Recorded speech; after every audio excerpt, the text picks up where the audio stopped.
Ay mga karuhal, luluto tayo ngayon ng umba. Ayan, pinapakuluan ko muna yung karne mga karuhal para mawala yung bakterya. Ayan. Kasi frozen na frozen kasi itong karne mga karuhal.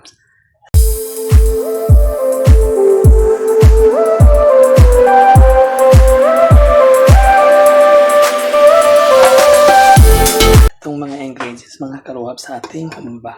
Yan, bawang, sibuyas. Lalagyan namin ng sili para maangang-anghang mga karuhals. Ayan, yung ating blossom, banana blossom mga karuhals. Yan, laurel, pwede yan, laurel.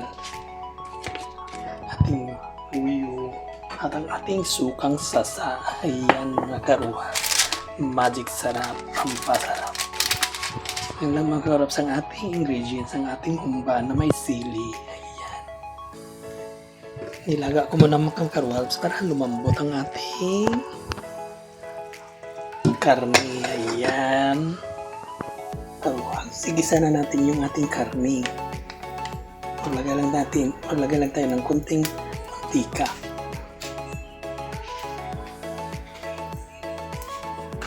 Mga karuhals, ilagay na natin ang ating bawang.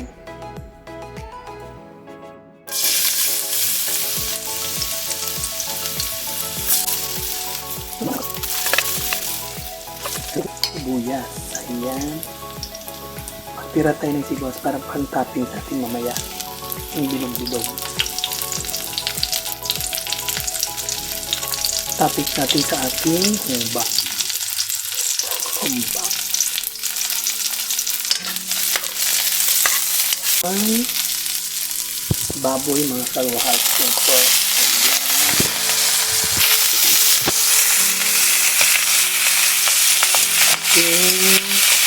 Halo-halo yan para mag-absorb yung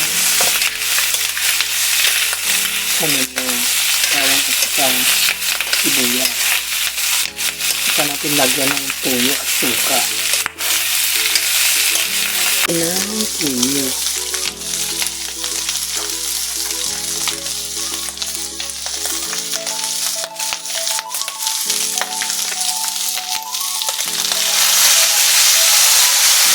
May natira pa pala akong tuyo doon na silver one.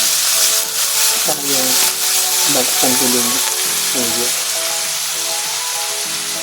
Maglagay na rin tayo ng sukang sasa. Ayan mga karuhal. Sukang sasa. Sarap itong sukang sasa. Karuhal.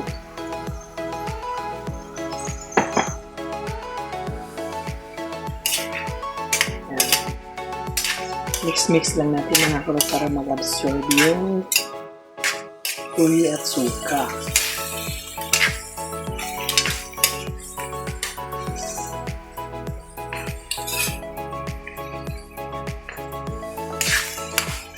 Pili na rin. Ilagay natin ng paminta powder yan.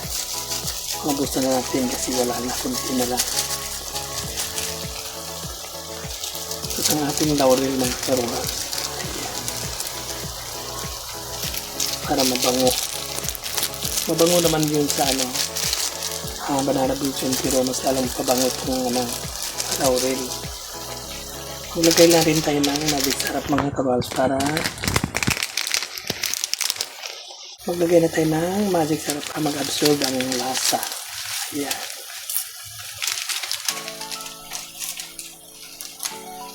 At ating i-mix para mag-absorb.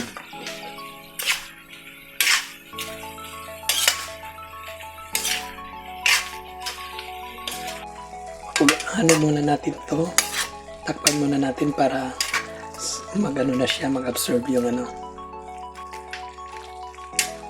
lasa dito sa karne.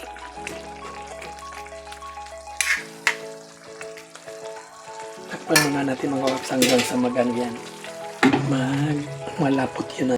Tignan natin ang ating niluto mga karuhals. Ayan. Maglagay na rin tayo ng 2 tablespoon na asukal, brown sugar.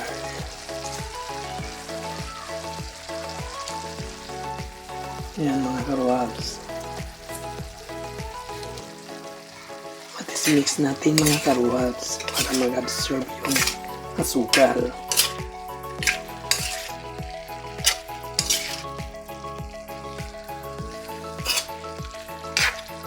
At ilagay na natin yung ating sili. Ayan.